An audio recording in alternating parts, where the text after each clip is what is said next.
Shri Gayatri tours and travels Chardham యాత్ర complete travel plan. అందరికీ నమస్కారం. Welcome to its you TV. ప్రస్తుతం మనతో పాటు ఉన్నారు ప్రముఖ ఆధ్యాత్మికవేత్త, పూర్వపు యాదగిరిగుట్ట అర్చకులు, రిటైర్డ్ ఆంధ్ర ఉపన్యాసకులు డాక్టర్ సందుకుల కృష్ణమాచార్యుల వారు. గురుగారితో మాట్లాడి మంచి విషయాలు తెలుసుకునే ప్రయత్నం చేసేద్దాం. అంతకంటే ముందు ఇటువంటి ఆధ్యాత్మికపరమైన వీడియోస్ కోసం ఇప్పుడే మన ఛానల్ని సబ్స్క్రైబ్ చేసుకోండి. నమస్కారం గురుగారు. జయము, అనేక ఆశీస్సులు ఆడపడుచులందరికీ మీ ద్వారా, సోదరి ద్వారా. గురుగారు, మనము ఆస్ట్రాలజీని చాలా నమ్ముతాం. గ్రహాలది ఇదంతా కూడా ఎంతగానో నమ్ముతాం. అంతే ఇంపార్టెన్స్, అంతే ప్రాముఖ్యత మనకి వాస్తుశాస్త్రం పైన కూడా ఉంది. ఇంట్లోకి వెళ్తే బీరువా ఎక్కడ పెట్టాలి, చీపిరి ఎలా పెట్టాలి, అంతెందుకు అద్దం ఎక్కడ పెట్టాలి, ఆఖరికి పడుకునేటప్పుడు కూడా ఏ దిక్కున పడుకుంటే మంచిది, ఏ దిక్కున పడుకుంటే కలిసి రాదు, ఇలాంటి ఆలోచనలతో మనం జీవిస్తున్నాం.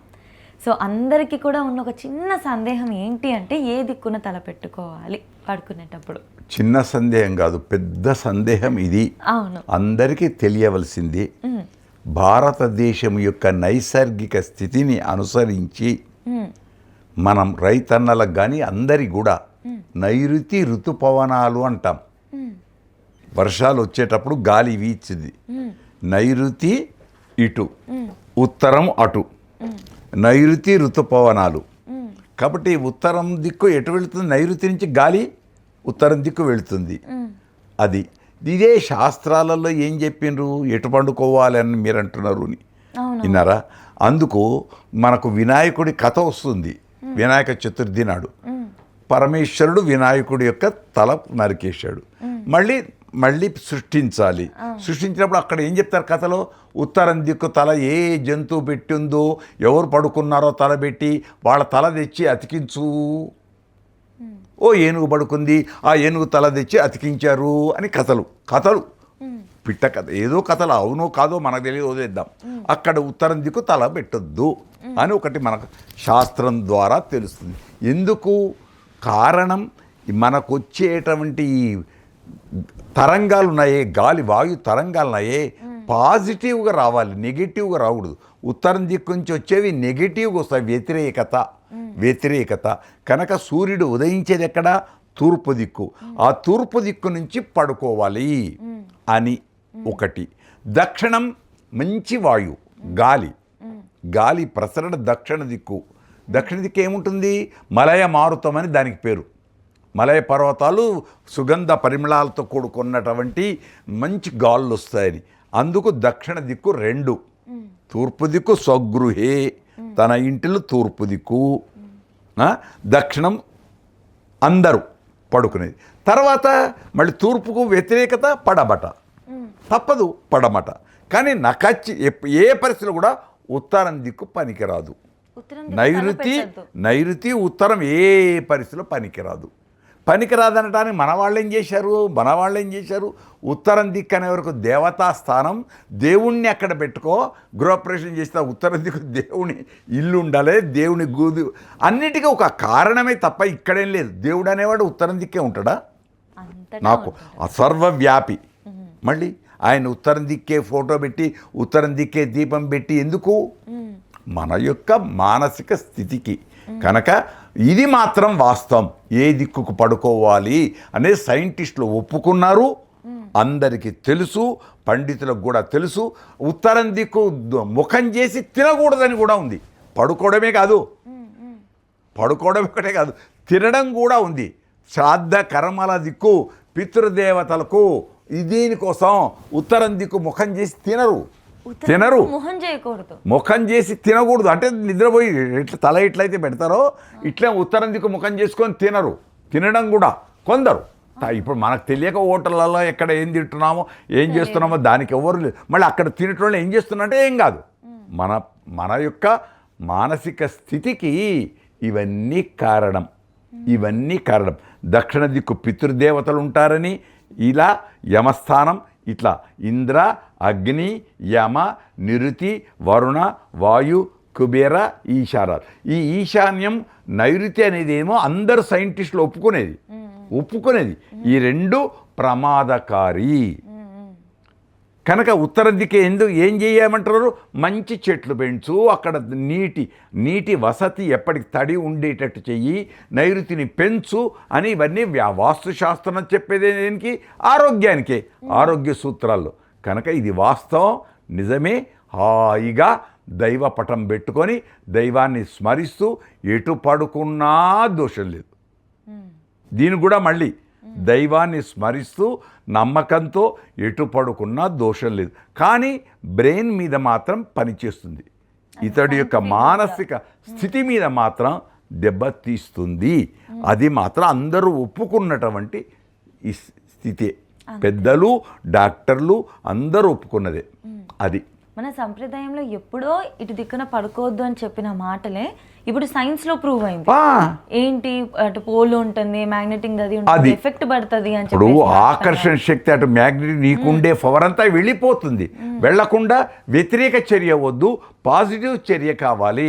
సగుణాత్మకమైన చర్య ఉంటే నీలో బుద్ధి వికసిస్తుంది అని సైంటిస్టులు చెప్పిందే మనం చెప్తున్నాం. ఇది వాస్తవం, వాస్తవం. జయం. అందరూకి కృతజ్ఞతలు. పాటిద్దాం, ఆనందంగా ఉందాం. గురుగారు, పడుకునేటప్పుడు ఏదైనా విధానం ఉంటుందంటే, పడుకునేటప్పుడు ఒక పద్ధతి అనేది ఏమైనా ఉంటుందా? అన్నిటికీ ఉంది పద్ధతి. తినేటప్పుడు ఉంది, పడుకునేటప్పుడు ఉంటుంది, ఆడుకునేటప్పుడు ఉంటుంది. ప్రతి దానికి ఒక పద్ధతి అనేది ఉంటుంది. పరీక్ష రాసేటప్పుడు కూడా నమ్ముకున్నవాడు ఇట్లా అనుకొని దండం పెట్టుకొని రాస్తాడు. విన్నారా? క్రీడలకు వెళ్ళేటప్పుడు కూడా అక్కడ భూమిని తాకి మొదటి పాదం పెట్టినప్పుడు దండం పెట్టుకొని పోతాడు. మళ్ళీ ఇక్కడ పడుకునేటప్పుడు కూడా దైవస్థానమే. పడుకోవడం అంటే ఏంటి? విశ్రాంతి. విశ్రాంతి. నీ భావనలన్నీ మంచి భావనలతో ఉండే గదిలో మంచి భావనతో పడుకో అంతే. అది చెడు భావన కాదు. దాంపత్య జీవనం సుఖం. దాంపత్య జీవనం కొందరు చెడనుకుంటారు, తప్పు. దాంపత్య భార్య భర్తలు ఉండేది ఏదైతే ఉందో అది సంతానానికి కారకం. లోపల జరిగేటువంటి దీంతో సంతానానికి కారకం అంటే దైవ అనుగ్రహమే. కొందరు బెడ్రూమ్లో దేవుని ఫోటో పెట్టొచ్చా? అమ్మో, ఎందుకు? దేవుడు సర్వాంతర్యామి ఆయనే. కాబట్టి నీ మానసిక స్థితిని అనుసరించి చక్కగా హాయిగా ఆనందంగా నీట్గా పరిశుభ్రంగా ఎక్కడైనా భోజనం దగ్గరైనా దేనికైనా పరిశుభ్రత ముఖ్యం. ఆ పరిశుభ్రతతో మానసిక మంచి పరిమళం గుబాళింపుతో కూడుకునే మానసిక స్థితితో ఉంటే ఏమీ ఉండదు, ఆనందమే. గురుగారు, లేవగానే అసలు ఆ రోజంతా ప్రశాంతంగా చక్కగా గడవాలి అంటే లేవగానే ఏం చేయాలి? ఎటువంటి నమస్కారం చేసుకోవాలి? ఎటువంటి శ్లోకం లేదా స్తోత్రం చదవాలి? పుష్కళంగా ఉన్నాయి.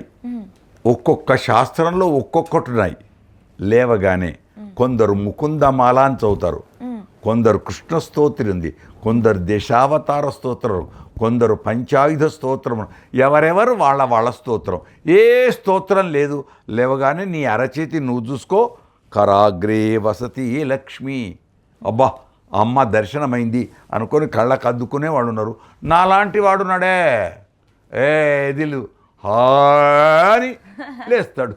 వాడిది వాడు అంతే. ఆవలింతతో లేచేవాడు కొందరు ఉంటారు. ఉండని లేవగానే తల్లిదండ్రికి దండం పెట్టేవాళ్ళు ఉన్నారు. లేవగానే తల్లిదండ్రికి దండం పెట్టేవాళ్ళు, లేవగానే ఇష్టదైవం పటానికి దండం పెట్టేవాళ్ళు ఉన్నారు. బెడ్రూమ్లో ఇష్టదైవం పెట్టుకొని లేవగానే వెంకటేశ్వరుడో నారసింహమో శ్రీకృష్ణుడో రాధాకృష్ణులో వాళ్ళు ఉన్నారు. లేచేటప్పుడే రాధే అనుకుంటే లేచేవాళ్ళు ఉన్నారు. ఎవరెవరి మానసిక స్థితికి వాళ్లకు ఒక్కటి దైవ స్మరణ మంచిది, పెద్దల దీవెనలు మంచివి. రెండు పాటిస్తే, పెద్దలను గౌరవించి పెద్దల దీవెన పొందితే గొప్పది, అంతకంటే మించింది లేదు. శుభం. మీరు చెప్పిన విధంగా పాటిస్తూ మనం ఎప్పుడైతే పెద్దవాళ్ళని గౌరవించడం మొదలు పెడతామో అప్పుడు అంతా మంచి జరుగుతుంది. అంతే. చిన్నది దాన్నే మర్చిపోతున్నాం. అవును, ఆ చిన్న విషయాన్ని మరచిపోతున్నాం. పనికిరానివన్నిటికీ విలువ ఇస్తున్నాం. అందుకే ఏమన్నాడు? కౌసల్య సుప్రజారామ పూర్వ సంధ్య ప్రవర్తతే ఉత్తిష్ట నరశార్దూల కర్తవ్యం దైవమాన్నికం. రాముణ్ణి లేపేటప్పుడు, విశ్వామిత్రుడు లేపేటప్పుడు ఈ శ్లోకం వాల్మీకి రాశాడు. అన్ని దేవాలయాల్లో ఈ సుప్రభాతాలు ఇదే శ్లోకం వాడతారు, ఇదే శ్లోకం. అందులో ఏది ప్రధానమైనది?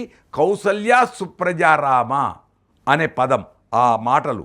మళ్ళీ చివరికి కర్తవ్యం దైవమాన్నికం.